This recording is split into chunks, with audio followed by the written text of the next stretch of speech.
Bonjour à tous, j'espère que vous allez tous très bien. Aujourd'hui, on continue l'analyse des parties du tournoi du Touquet. Donc pour l'instant, je suis à 1 point sur 2. J'ai perdu contre un 2430 à la deuxième ronde sur une partie très accrochée. Et j'ai gagné à la première ronde contre un 1330 avec les blancs. J'ai donc maintenant de nouveau les blancs donc pour cette troisième ronde contre Philippe Andrieux, 1668. Donc voilà, j'ai découvert l'appariement le midi, ouais, vers 13-14 heures. La ronde est à 15h30. Et je vais sur sa page feed et sur sa page chessbase pour voir un peu ce qu'il joue et à quel elo il était plus jeune, parce qu'il a 70 ans. Il était plus de 2000. C'est un joueur qui a été plus de 2000, et en plus il est resté longtemps. Il est descendu 1600 il n'y a pas si longtemps que ça. Il a réussi à bien le maintenir longtemps. Et, euh, et sur sa page chessbase, il n'y a pas grand chose, il n'y a pas beaucoup de parties, donc pas de quoi se préparer. Donc voilà, si c'est un joueur qui était à plus de 2000 avant, c'est vraiment qu'il a vraiment des grosses connaissances. Donc il n'était pas 2000 avant pour rien. Donc voilà, va falloir faire très attention. Mais s'il est descendu, ça veut aussi dire, sûrement avec l'âge, je pense que ce qui descend le plus, c'est au niveau du calcul. On peut plus aussi bien calculer que quand on était plus jeune. Je pense que c'est ça le plus chiant. Donc ce qu'il a fait descendre. Donc voilà, moi mon idée, c'est de potentiellement rentrer dans des trucs très tactiques pour pouvoir prendre l'avantage. Donc voilà, juste avant que je commence l'analyse, n'hésitez pas à liker la vidéo, mettre un petit commentaire en fin de vidéo et vous abonner. Et c'est parti. Donc j'ai les blancs, donc je balance E4 et j'attends de voir ce qu'il me répond. Il me répond C5. Ok. C5, donc je réponds cavalier F3. Et là, il y a plusieurs siciliennes différentes. Donc j'attends de voir laquelle il va me jouer. Si c'est E6, D6, G6, cavalier C6. Et ben il va me jouer cavalier C6. De toute façon, c'est la loi des ouvertures. Quand il y a une ouverture que je maîtrise pas, on me la joue tout le temps sur cette période. Il y a maintenant 2-3 mois, je maîtrisais très mal D4, cavalier F6, C4. On me l'a joué 4 fois en 4 parties d'affilée quand j'avais eu les noirs. Donc voilà, niveau chance, ça ne va pas. Là, cavalier C6, on me l'a joué 2 fois d'affilée en N1 sur le même week-end. Sicilienne KC6. Et on me l'a joué à Vendeuvre. On me la rejoue là, et on me la rejouera à la dernière ronde. Donc en l'espace de 3 mois, on me l'a joué genre 5-6 fois. Alors que c'est une sicilienne un peu moins jouée. Donc voilà, pas de chance, mais on y va. Cavalier C6, je joue fou B5. Je rentre dans ma Rossolimo. Il joue la variante principale. Il joue G6. Je vais donc jouer petit roc. Je continue la théorie. Il va jouer fou G7. Je vais pouvoir jouer tour E1. Et là, il y a deux variantes principales. Il y a soit E5, la variante qu'on me jouera à la dernière ronde de ce tournoi. Et il y a cavalier F6, la variante qu'on m'a joué ici et qu'on m'avait aussi joué dans les autres tournois précédemment. Donc ici, avant, je jouais E5. On m'avait joué cavalier D5 contre Mac et Laurent, Dumas Charles, des joueurs à 2100-2200 en N1 adulte. Et moi, j'avais répondu cavalier C3, qui est C7, prise et cavalier E4, B6, cavalier F6. Donc ça, c'est ce que j'avais joué. Bien sûr, la prise n'est pas possible, parce qu'avec l'échec, le roi va devoir venir en F8, et on va pouvoir jouer sur les cases noires. Ça, c'est gros avantage blanc. Ici, ils doivent donc jouer roi F8, et je reviens en E4. Voilà, bon, ça, c'est la partie que j'avais jouée contre Dumas et Maquet. Voilà, après, j'avais perdu les deux parties, mais actuellement, ça, la position, c'est tranquille. Donc voilà, mais comme j'ai perdu ces deux parties-là, j'ai décidé de changer, j'ai joué cavalier C3. J'ai commencé par cavalier C3, ce qui l'empêche sur E5 de venir en D5. Donc là, il va faire petit roc, c'est la théorie. Et maintenant, quand je joue E5, le cavalier peut venir soit ici, soit ici, soit ici. S'il vient ici, il va vite se faire enfermer. S'il vient ici, pareil, on va faire prise et D3, H3. Le cavalier va être mal placé. Il décide donc d'aller en E8, qui est la théorie. Il continue la théorie. Ici, moi aussi, je connais la théorie, donc je continue. Fou prend C6, parce que s'il bouge un pion où il le défend, la prise ne servira plus à rien, parce qu'il va pouvoir faire dame prend. Et là, j'ai fait fou B5. J'ai fait fou B5 pour lui doubler des pions, mais s'il fait dame C7, ça lui double plus ses pions. Donc là, on va faire fou prend. Il fait donc D prend, et on fait D3. D3 dans l'idée de venir développer ce fou, et mettre un cavalier en E4. Ici, il continue la théorie, il joue cavalier C7. Avec pour idée, soit venir faire cavalier E6, cavalier D4, soit de venir le mettre en D5. Ici, je connais la théorie, donc je continue. H3, je l'empêche de faire fou G4, qui peut être un peu chiant. Et surtout, ça peut permettre de peut-être jouer G4 plus tard, sur fou F5. Ici, la ligne principale, c'est cavalier E6. Cavalier E4, B6, cavalier EG5, H6, prise, fou F4, dame D7, dame D. Voilà. Ça, c'est la ligne principale. On va faire tour D1, peut-être A4. Voilà, bon, après, c'est une partie. Ouais, peut-être A4 d'abord, puis tour D1. Donc voilà, et là, il n'y a aucun problème. Mais lui, il m'a pas joué cavalier E6, il m'a joué fou F5. Il m'a joué fou F5, et là, je me suis dit, ok, alors il joue pas cavalier E6, comment je continue? Donc du coup, ce pion-là n'est pas défendu. Donc directement, je me dis, je peux jouer cavalier E4. Si je joue cavalier E4, s'il me joue B6, ok, je vais pouvoir jouer dame E2, peut-être cavalier G3, fou F4, je vais être plutôt bien. Donc B6, ok, je sais ce que je joue. Maintenant, si je joue cavalier E6, bah, je me suis dit directement, G4 ne fonctionne pas à cause de prise, mais on peut faire cavalier G3. Parce que là, je vais pouvoir prendre ce fou et doubler ses pions. Donc même s'il fait ça, on vient faire prise, dame prend, et prise. Et là, on a doublé ses pions. Donc je me dis, ah, pas possible non plus. Donc là, je me dis, ça paraît être un coup un peu bizarre de donner sa paire de fous, mais fou prend E4 est peut-être le meilleur coup. Et d'ailleurs, c'est ce qu'il va me jouer. Il me fait fou prend E4. Il me donne sa paire de fous, mais moi non plus, je l'ai plus. Donc c'est pas dramatique, parce que ce cavalier, en E4, il était plutôt chiant. Donc là, ok, je vais pas reprendre du pion, donc je reprends de la tour. Et là, maintenant, il vient en E6. Avec son cavalier, il bloque mon pion, je peux plus faire cavalier G5 et E6, il n'y a pas cette pièce. Enfin, je peux faire cavalier G5. J'aurais pu jouer cavalier G5, ouais, c'est une possibilité. Surprise, F6, bon, je sais pas, peut-être fou F4, à voir. C'était une possibilité, c'est un bon coup, ce que j'ai joué aussi c'est un bon coup, il n'y a pas de problème. J'ai donc joué fou E3. L'idée, c'est de bloquer la case D4, comme ça il peut pas mettre de cavalier dessus, sinon je gagne un pion. Donc, pas possible pour lui d'occuper les cases fortes avec son cavalier. Sa dame est bloquée, son fou est bloqué. Donc je commence un peu à bloquer toutes ces pièces. Et là, mon idée, elle est simple. Ça va être de faire dame D2, fou H6, tour H4, prise, dame H6 et mat. Ça, c'est le plan idéal. Passer avec le fou H6, coulisser avec la tour en H4 et venir le mater. Donc ça, je l'ai déjà dans ma tête. Ici, il va donc jouer dame C7. Il m'attaque 2 fois ce pion. Ça me dérange un peu, parce que je vais peut-être pas pouvoir le défendre 2 fois si je veux faire mon attaque. Mais bon, je continue avec dame D2. Aucun problème pour l'instant. Je continue mon développement, je développe ma dame, je vais lier mes tours, et je vais pouvoir faire fou H6. Donc pour l'instant, tout va bien. D'ailleurs, il n'y a pas eu d'imprécision avant le 28e coup. Donc pour l'instant, tout va bien. Enfin, je pense qu'il n'y a pas eu d'imprécision avant le 28e coup, parce que le 28e coup, je l'ai laissé un peu... je l'ai un peu aidé. Du coup, ok, donc je fais dame D2. Il fait donc tour à D8. Tour à D8, il met la tour en face de ma dame. Il développe ses pièces. Rien de plus normal, tout va bien.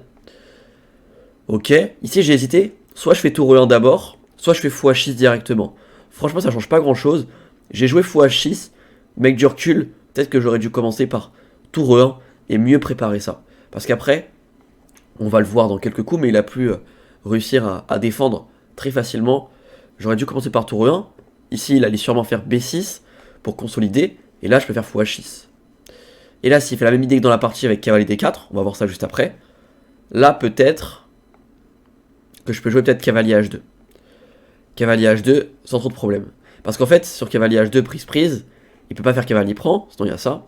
Donc c'était plutôt intéressant. Maintenant, dans la partie, j'ai joué fou H6. Les deux coups sont bons, hein, mais c'est juste peut-être que j'aurais dû jouer l'autre. Maintenant, il a fait cavalier D4. D'ailleurs, quand j'ai calculé fou H6, je me suis dit, s'il fait un coup random, à 5 par exemple, là tour H4, le mat est quasi forcé. Hein. Le mat est vraiment quasiment forcé. L'ordi dit qu'il faut donner déjà la qualité, avec fou prend E5. C'est raide là. Il a dit l'ordi c'est soit fou prend, soit fou H8. Donc il donne une qualité. Donc voilà, là il fallait vraiment trouver le bon coup. Je l'avais vu le bon coup, et il me l'a trouvé, bien joué à lui, cavalier D4, très bien joué. Il met le cavalier sur la forte case, il attaque ce cavalier, et il peut recycler en F5 pour défendre son roi. Ici, pourquoi on peut pas faire cavalier H2? Parce que si on fait cavalier H2, il ramasse le pion E5. Et il va attaquer ça. Si on prend, il ramasse, puis il ramasse. La différence avec l'autre variante, c'est qu'ici, quand il fait cavalier D4 et qu'on fait cavalier H2, il peut pas prendre. Parce qu'on défend 2 fois le pion E5. Ça, c'est pour ça que je vous ai dit, dame C7 tout à l'heure, ça peut me déranger un peu plus tard. Parce que si j'arrive à faire cavalier H2, F4, enfin prise F4, F5, je suis bien. Mais du coup là, je peux pas faire ça. Je suis obligé après cavalier D4 de venir échanger.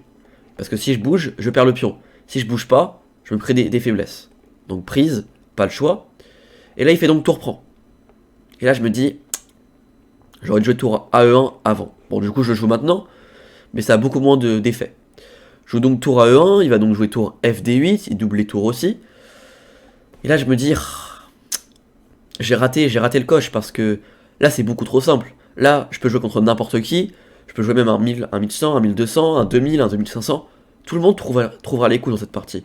Parce qu'il a joué la théorie, et ensuite franchement, il a joué que des coups logiques. Donc là en fait, cette partie-là elle peut être intéressante si je joue contre un joueur plus fort. Là ça me permet d'entrer dans une finale relativement égale, je peux être content.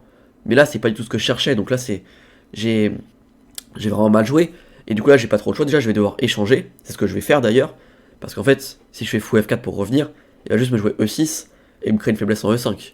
Donc je viens prendre, il reprend, et là je calcule, je regarde si je peux jouer E6 pour venir directement casser sa structure de pion, mais je me dis directement en fait, il peut juste faire F6, et ce pion il est beau mais il sert pas à grand chose, et ça va surtout me créer une faiblesse.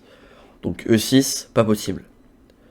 Je fais donc F4, je ramène mon pion vers le centre, je défends mon pion E5, et je prends de l'espace, peut-être pour préparer F5 aussi.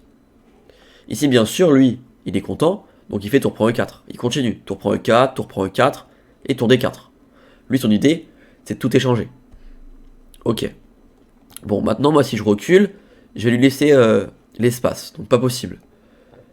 Si je prends, je vais lui dédoubler ses pions, et derrière, je sais pas trop comment j'avance. C'est plutôt lui qui joue pour gagner ici. Donc je décide de jouer C3. C3, l'idée c'est quoi? Bon, s'il repart, voilà, il aura juste perdu un temps, et je peux continuer mon attaque. Et s'il prend, c'est la partie, on va reprendre. Ici, j'ai un 3 contre 4, et un 5 contre 4.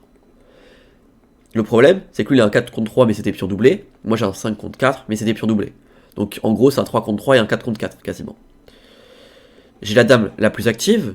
J'ai la dame sur la colonne ouverte. Lui il est une dame passive. Moi je vais jouer sur l'aile roi. Lui il va jouer sur l'aile dame. Donc l'ordi donne égal. Mais humainement c'est plus simple à jouer pour moi. Parce que j'ai la dame plus active. Et j'attaque pour menacer des réseaux de maths. Lui il attaque pour peut-être se créer un pion passé. Donc là ici, c'est quand même moi qui joue pour gagner. Ici il fait B5, il prend de l'espace là où il va vouloir attaquer, complètement logique. Donc je fais G4, je fais exactement pareil, je prends de l'espace où je dois attaquer, et il fait C4. Et là C4, je me suis dit, ah C4 c'est une erreur. Alors pourquoi je me suis dit C4 c'est une erreur? Parce qu'ici, madame, en D3, en D2, en D1, elle sert à rien. En D4, en D5, enfin, toutes ces cases-là, elles sont contrôlées. Si je bouge madame, il prend la colonne. Donc madame, en gros, elle doit rester en D2, elle ne peut pas bouger. C'est chiant. Je peux pas faire grand-chose. En jouant C4, il me libère la case D4. Donc plus tard, je pourrais mettre madame en D4. Et s'il fait C5 pour me la chasser, je la mettrai en D5. Et s'il me fait E6, je la mettrai en D6. Voilà. Là, avec ce coup C4, il me laissera toujours une case. Maintenant, le problème, c'est que je peux pas y aller directement, sinon il y a dame B6 peut-être.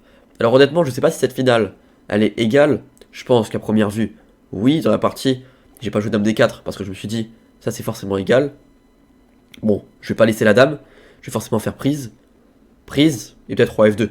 Mais je sais pas, je pense que ça c'est forcément nul. Ouais, ok, les tables mettent que c'est nul. Donc oui, ça c'est complètement nul. Donc dame D4, donc C4, c'est peut-être un bon coup. Parce que ça lui permet d'au moins d'activer sa dame.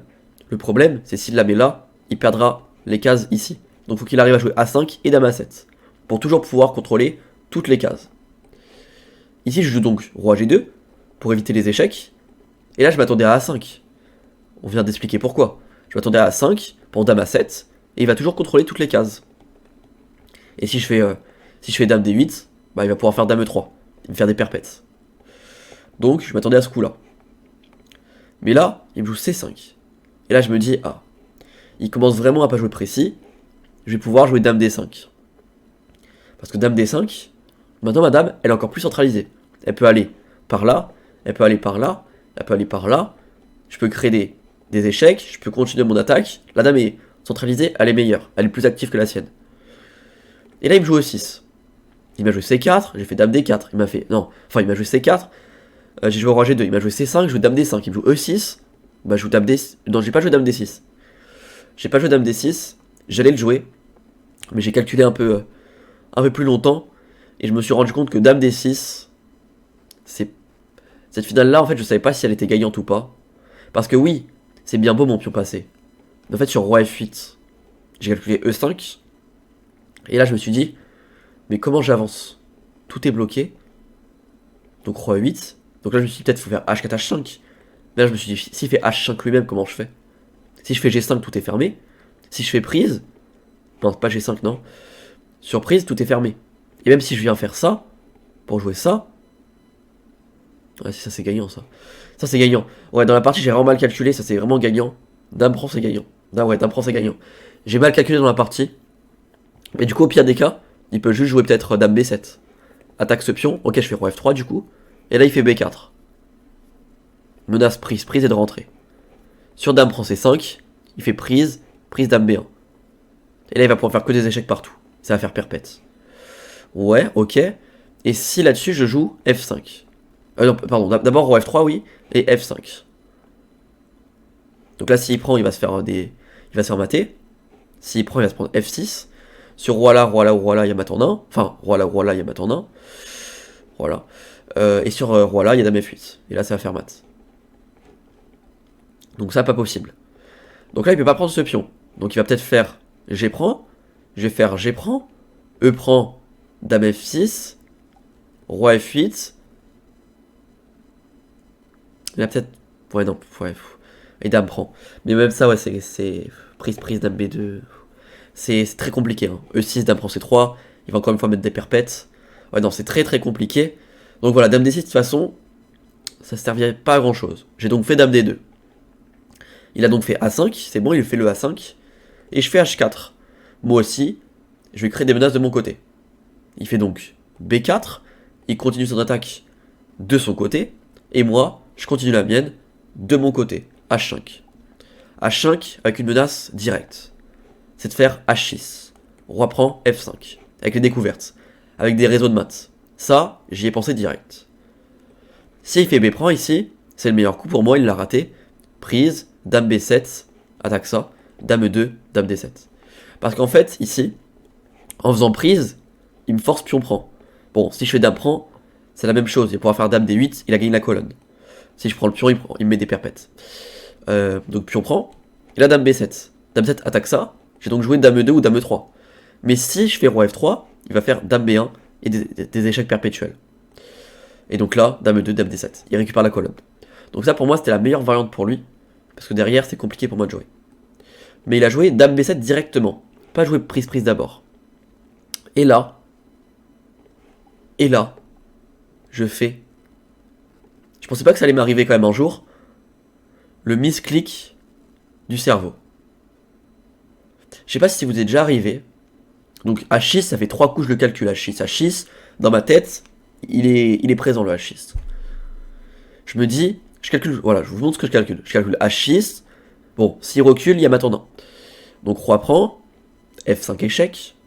Je me dis pareil, s'il recule, F6, roi bouge, m'attendant. C'est bon. Donc il fait G5. Roi F3 pour défendre ce pion, pour coulisser avec la dame. Dame B8 pour venir ramasser ça. Et dame D6. Peut-être, ok, même pas dame D6. Je peux même jouer dame... J'ai calculé dame D6. Ouais, j'ai calculé dame D6. Peut-être dame H2. Non, peut-être dame D6 c'est meilleur. Ouais. C'est ce que j'ai calculé. Dame H2, je suis pas sûr en fait. Dame D6, ouais. Parce que là, je menace et mat s'il bouge sa dame quelque part. Et sa dame. Donc qu'est-ce qu'il fait? S'il prend, il est pas dans le carré. Je vais à dame. Il fait donc dame 8. Et je fais dame prend C5. Ça, c'est ce que j'ai calculé. Et je me dis, ok, j'ai récupéré mon pion. Ma dame est encore plus active qu'avant. Prise. Tout va bien. Mais vraiment, tout va bien. Il doit déjà faire roi G7 pour pas se faire mater s'il veut bouger sa dame. Tout va bien. Vraiment, je suis très très bien. Genre, je crois que l'ordi donnait plus 2 ou quelque chose comme ça. Donc c'est pour ça que dame B7, pour moi, c'est sa première erreur de la partie. Et là, au moment où je veux jouer H6, suivi de roi prend F5 et roi F3 pour défendre ce pion. Je recalcule une dernière fois, je me dis ok, H6, roi prend, F5, G5, roi F3, et après je me dis, bon c'est bon, j'ai déjà calculé la suite, ça marche. Et là je me dis parfait, c'est bon, j'y vais. Roi F3. Et là je touche mon roi, et je me dis, mais qu'est-ce que j'ai fait? C'est pas la pièce que je voulais toucher. Oh là là, le carnage, le carnage. Et donc je joue roi F3. Bon, de toute façon j'ai pas d'autre coup, j'ai touché mon roi, si je viens là, il ramasse juste le pion. Donc je fais roi F3. Et je me dis, mais c'est pas possible. J'ai complètement troll là. H6, la partie elle est quasiment terminée. Et je fais roi F3. Oh le carnage. Bon, faut se reconcentrer, mais surtout dès que je fais roi F3, je me dis, mais en plus, je passe de complètement gagnant à me prendre pion prend, et dame B1. Je passe de complètement gagnant à finalement c'est lui qui va mettre des perpètes, voire jouer pour le gain. Oh le carnage. Bon, ok. Là, je vois directement toutes les perpètes. Mon roi ne peut pas s'échapper. Ça va faire match nul. Je me dis, ok. Je vais pas gâcher cette partie. Ici, j'ai encore du temps. J'ai 40 minutes, 3 quarts d'heure. Lui, il a moins de temps, 15-20 minutes. Je me dis, ok. Il est âgé. Moins de temps. Dès qu'il aura plus beaucoup de temps, il va faire encore plus d'erreurs. Donc mon idée, c'est de pas lui laisser prendre des perpètes, quitte à lui donner 1, 2, 3, 8 pions s'il faut, mais je prendrai pas la perpète. Même s'il faut lui donner une pièce, je lui donnerai une pièce. Donc là, bien sûr, le meilleur coup c'est roi F2. Mais roi F2, il fait dame prend E4. Enfin, roi F2, ok. Roi F2 c'était une bonne idée, je l'ai pas du tout calculé. Hein. Laisser le pion pour jouer F5, c'était une très bonne idée, avec menace H6 puis mat. Mais ici, il peut faire pion prend. Ça c'est le meilleur coup. Non, pardon, pion prend il fait mat en 2, oui. Le meilleur coup, c'est H6. Et sur F6, il fait roi H7. Dame D7, il fait la perpète. Donc c'est bien beau, roi F2, mais il fait la perpète. Moi je veux éviter cette perpète. Donc roi F2, pas jouable. Je fais donc dame E2. J'essaye d'éviter les échecs. C'est pas du tout un bon coup, mais je suis obligé. Dame H1. Pareil, encore une fois, roi G3, il fait la perpète, c'est 0-0, c'est égal. L'ordi donne c'est le meilleur coup. Mais du coup, moi je veux éviter la perpète. Donc je fais dame G2. Pareil, l'ordi dit que c'est une gaffe, parce que il passe à plus 3, plus 4. Mais c'est ce que je veux. C'est le pousser 1. Parce qu'en fait, s'il veut, il peut prendre tout le temps la perpète. Donc mon idée, c'est de lui donner des petites choses pour qu'il pense pouvoir gagner. En l'occurrence, il est beaucoup mieux, il peut gagner. Mais mon idée donc, c'est de le laisser ramasser, ramasse, et qu'il se dise, ok c'est bon, là je suis beaucoup mieux, je prends pas la perpète finalement, je joue pour gagner. Et là j'aurais réussi, et là je peux me reconcentrer sur la partie. Parce que là, je réfléchis pas à comment gagner, je réfléchis à comment lui donner un maximum de matériel pour pouvoir lui faire continuer la partie. Il fait donc dame D1, je fais dame E2, et sur dame H1, ok dame D3 c'est peut-être le meilleur coup ici pour lui, hein. Mais je sais pas si t'as gagné ça. Prise, je vais faire H6, roi prend et C4, pour ramasser ça. Ouais, ça doit gagner pour lui. Il a raté cette conversion en finale. Ouais, ça doit gagner pour lui. Il joue dame H1, donc là je fais roi G3, et sur dame G1, je fais roi H3, dame H1, bon là il a dû se dire je vais prendre la nulle, mais non, je fais dame H2, pareil, c'est une grosse gaffe, mais c'est pas grave, on laisse le pion E4, c'est pas grave. Non, il n'a pas pris le pion E4, il a fait dame F1, il préfère ramasser le pion C3. J'ai joué roi H4, et il a joué dame E1, il veut ramasser le pion C3. Si je fais dame G3, oui, encore une fois, c'est le meilleur coup. Ok, je vais boire de l'eau parce que j'ai plus de voix. Dame G3, c'est le meilleur coup. Mais ici, je cherche pas à jouer le meilleur coup. Je cherche à essayer de gagner. Donc je fais roi H3. Et accrochez-vous bien, l'évaluation de la position après roi H3, c'est moins 18. Et je n'ai pas perdu cette partie. Donc là, bien sûr, c'est un gros coup de bluff. C'est exceptionnel. Je lui laisse tout prendre pour essayer de l'arnaquer. Ici, il fait dame F1. Le plus 18, c'était dame prend C3. Roi H4 et dame E1. Si je viens là, je me fais mater. Je dois donc revenir. Et là, il peut jouer C3. Et franchement, là, je sais pas comment j'aurais fait. Là, c'est un carnage. Mais il a plus beaucoup de temps. Il me joue dame F1. Encore une fois, il veut toujours faire nul. Malgré le fait qu'il soit complètement gagnant. Je fais donc roi G3, il joue dame D3. Je fais roi H4. Et il fait dame prend E4. Et là je me dis, c'est bon, il fait plus d'échecs, je vais pouvoir commencer à essayer de trouver un plan pour gagner. Je commence par pion prend. Ici il peut soit faire prise, prise, prise ou dame prend. Il fait dame prend. Ici je vais donc faire dame F2 pour attaquer le pion C5. Essayer de partir avec madame comme ça. Ou alors faire F5, F6 aussi. Il fait donc dame E4. Il m'empêche de jouer F5 sinon je perds ça. Il m'empêche de faire dame prend. Sinon il me met perpète. Je fais donc dame H2. Ok, j'évite les échecs. Il fait donc roi G6 pour menacer dame là avec des perpètes. Je reviens donc en F2. Il fait H6. Je fais roi G3. Je m'enlève de tous les échecs. Sauf dame D3. Et je reviens en H4. C'est bon. Il ramasse le pion C3. Et là, je me dis, au moment où je joue roi H4, je me dis, s'il fait dame prend C3, je suis vraiment bien. Parce que s'il fait dame prend C3, je vais pouvoir jouer F5. Et là, il a plus que 5 minutes à la pendule. Ça va créer un bordel exceptionnel sur l'échiquier. Il joue donc dame prend C3. Et je joue F5. J'ai réussi. Ici, il est encore à plus 3. S'il joue pion prend. Il n'a pas joué pion prend. Il a joué roi G7 qui est 0-0. Mais sur pion prend, l'idée, c'est de faire pion prend, roi G7 et dame prend C5. Pion de moins, mais c'est le bordel. C'est le bordel. On a tous les deux des pions passés, je vais pouvoir créer un pion passé. Les rois sont faibles. Voilà. 100 ans à la pendule, ça va faire... ça va partir dans tous les sens. Mais lui, il a joué roi G7. Il recule. J'ai donc joué pion prend. Et là, à partir de ce moment-là, je suis le dernier de la salle. Ça fait déjà plus de 4 heures qu'on joue. Je suis le dernier de la salle, il reste plus personne. Donc mon père aussi, il a terminé. Troisième ronde, qu'est-ce qu'il a fait? Il a gagné. Ouais, là, deuxième ronde, il a fait un 23-50. Là, il a battu un 2060. Là, il a 2,5 sur 3. Et il regarde la partie. Et au moment où il joue F6, mon adversaire, il y a mon père qui est à ma droite. J'allais noter mon coup sur ma feuille. Je lève les yeux et je le vois. Il me regarde en mode what the fuck, en mode qu'est-ce qui se passe? C'est quoi ce coup? Et en fait, ça fait longtemps que je joue. Ce matin, j'ai déjà fait une partie plutôt longue contre l'Indien. Plus de 4 heures. Là, ça fait déjà aussi plus de 4 heures qu'on joue. J'ai tellement cherché à vouloir éviter les nuls. Vous allez me prendre pour un fou, hein. Mais j'ai même pas vu dame prend F6. J'étais tellement dans mon optique d'éviter les perpètes. Ça va faire 5 heures bientôt que je joue.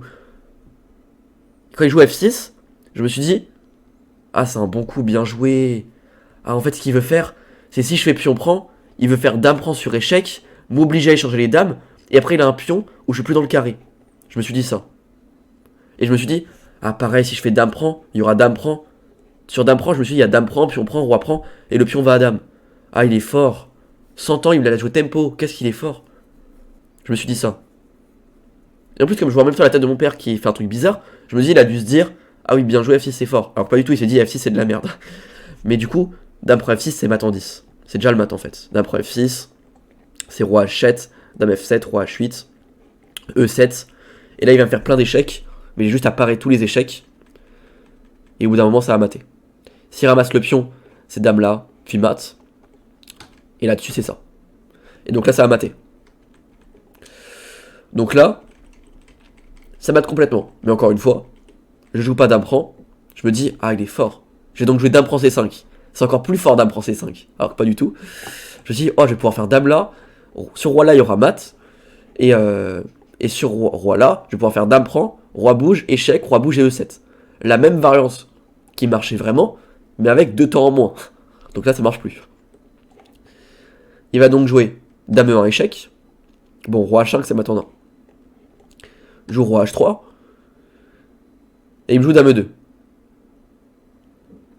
Grosse gaffe. Je fais pion prend F6. Ici, dame E7, c'est encore plus fort. Dame E7, c'est encore plus fort. Mais en fait, j'ai eu peur qu'il y ait des perpètes. En fait, pas du tout. Parce qu'en fait, je force tout sur échec. Mais ça, j'ai très peu de temps à la pendule et j'ai vraiment paniqué. Là, je peux revenir avec dame F4 et il n'y a plus d'échec, quoi. Mon roi, il va partir.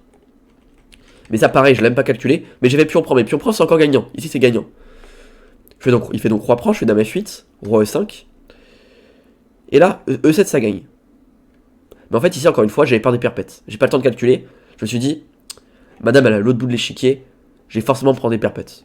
Sauf que pas du tout. Hein. Sur dame 3, je fais roi G2. Et sur dame 2, roi G3. Dame 3, dame F3. Sur dame G1, roi H3. Plus d'échecs. Mais ça, j'avais pas le temps de le calculer. Je me dis, ok, bon, on va essayer de gratter du temps. On continue les échecs. Dame F5. Là, ça redevient égal du coup. Roi D6. Dame F8. Encore une fois, s'il prend ce pion, enfilade, ça bouge pas. Roi D5. Dame D8. Roi E4. Dame A8. Là, j'essaie de trouver quelque chose. Roi F4. Et là, oh, nouvelle gaffe. Roi F4. Je fais donc dame F8, roi E5. Et là, encore une fois, je rate E7. Je calcule pourtant. J'ai eu le temps de récupérer du temps pour essayer de calculer E7. Mais encore une fois, même histoire. J'ai pas vu que... Je me suis dit que je pouvais plus parer les échecs. Et quand ça fait 5 heures que tu joues, ce matin, t'as déjà joué plus de 4 heures, t'es en panique depuis le début de la partie parce que tu penses que tu vas faire nul contre un 1600. Et donc, t'es en panique, t'es obligé de te donner plein de trucs pour t'en sortir. Et que là, t'as réussi enfin à revenir. Et que tu te rends compte que t'as déjà raté des choses précédemment. Tu miscliques ton cerveau en ratant H6. La partie, j'ai plus rien dans le... Là, j'ai plus rien dans le cerveau, là. Donc là, je m'en rends même pas compte que je peux revenir avec mon roi, enfin avec ma dame, et éviter tous les échecs. Je fais donc dame B8. Il peut toujours pas reprendre. Il fait roi D4. Je fais dame B6 échec. Roi D3. Dame D6. Et roi C3. Et là, c'est bon. Je comprends enfin. Là, fallait qu'il revienne en E4. Je comprends enfin que je peux jouer E7. Je balance E7. Parce qu'en fait, s'il fait rien, je vais pouvoir aller à dame dans quelques coups. Et s'il fait un échec, j'ai dame G3. C'est la partie. Il fait donc dame prend, roi bouge, et promotion. Et là, on arrive, et il va continuer jusqu'au mat, mais c'est complètement fini. Il va aller jusqu'au mat, quasiment, il abandonne ici. Et c'est gagné. Mais quelle partie! Quelle partie! C'est du n'importe quoi cette partie. C'est vraiment du n'importe quoi, mais je suis hyper content que ça se termine sur une victoire. On va faire le bilan de partie, mais c'est vraiment parti dans tous les sens. Allez, on va pouvoir faire le bilan de partie. Je dois vraiment pas être très très haut. Vu, voilà, j'ai dû faire exprès de jouer des mauvais coups pour pas faire la perpète. J'ai raté plein de choses dans la finale. Ouais, 77,1. Horrible. Horrible, horrible. Mais voilà, quand on voit le graphique, c'est du n'importe quoi. Ok. Bon, l'ouverture, pour moi, il n'y a pas d'imprécision avant le 20e coup. On va voir ça. Voilà, j'aurais pu jouer un peu plus précis, mais il n'y a pas d'erreur. Ah, ok, fou H6, il met que c'est une imprécision. Voilà, on l'a dit, tour E1, c'est mieux. Ok, compte ça comme une imprécision, ok. Mais après, je pense qu'il n'y a plus rien avant le 28e. Ouais, il n'y a plus rien. Ouais, voilà, dame B7, imprécision. Et là, je fais le misclick, je rate H6. Bon, H6, c'est pas fini, hein, mais ça prend quand même un bel avantage pour cette finale. On l'a calculé, cette variante. Pas dame H2, dame D6. Franchement, ça va. Dame pour C4. J'ai un pion de plus. Tout va bien. Mais là, je fais le misclick et je joue roi F3. Prise. Bon, là, du coup, faut que j'évite les perpètes. Donc, je fais plein d'erreurs, volontairement, pour éviter les perpètes. Bon, ça sert à en parler, de toute façon. Les coups, je savais qu'ils étaient mauvais. Ok, à partir de là, c'est intéressant. Ok, on revient. Là, je fais dame H2. Ok, dame H2, il dit que c'est une erreur. Il voulait que je joue quoi? Il voulait que je joue roi G3. Ah, mais roi G3, il va faire dame D3. Il joue quoi là-dessus? Ouais, dame F3, ok. Bon, il veut rentrer dans la finale égale, quoi. Ça, c'est égal. Il veut rentrer dans la finale égale, moi je voulais pas. Donc, ok, bon, pareil, encore une fois. Je reste sur mon dame H2. Et là, roi H4, pareil. Il veut que je joue dame F3 pour faire nul. Mais moi, je veux pas faire nul. Donc, vraiment, en fait, toutes mes erreurs, c'était volontaire. Là, par contre, c'est plus volontaire, là. Là, c'est pas volontaire de ma part de pas faire mat. Oui, non. Là, ouais, je rate complètement dame prend. Ok, là ça va. Là pareil, je rate E7. Je l'ai raté 2 fois. Là, je rate E7. Non, c'est après, ce coup d'après. Là, je rate E7.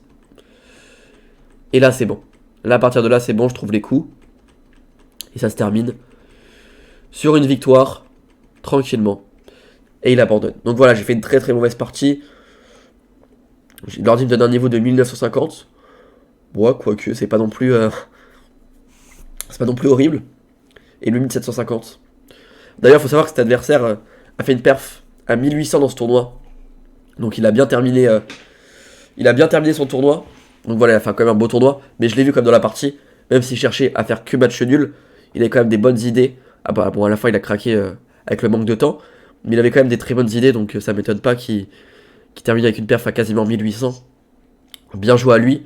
Prochaine ronde, j'aurai les noirs contre un 1780. Objectif, gagner pour arriver à 3 sur 4 et pouvoir jouer un joueur beaucoup plus fort que moi. Et voilà, en tout cas j'espère que cette vidéo vous aura plu, malgré le niveau de jeu proche du néant.